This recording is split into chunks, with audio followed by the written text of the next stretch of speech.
tinitingnan na namin kung nasaan yung may mga bawal na nakadikit at kung bukas nakadikit pa, meron na silang tatanggapin sulat sa amin.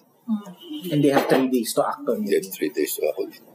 As a warning, kung pwede, magtanggal na sila ngayon para hindi na sila tumanggap ng sulat bukas. Pero kung hindi nila matanggal, then they will have enough time, 3 days. Meron na format ng letter namin for them to remove in 3 days. Nakatouch na ito sa aming resolution. No. About your message for all the candidates, lalo na sa mga senatorial votes, what party is for tomorrow? Di ba yun ang inuulit-ulit ko na? Sabi ko, okay na yun. You've taken, in fact, advantage of the no premature campaigning. Ngayon may campaign na. Sumunod naman kayo ngayon sa batas. Diba? At kami naman, i-implement naman namin ng todo-todo para masunod lahat.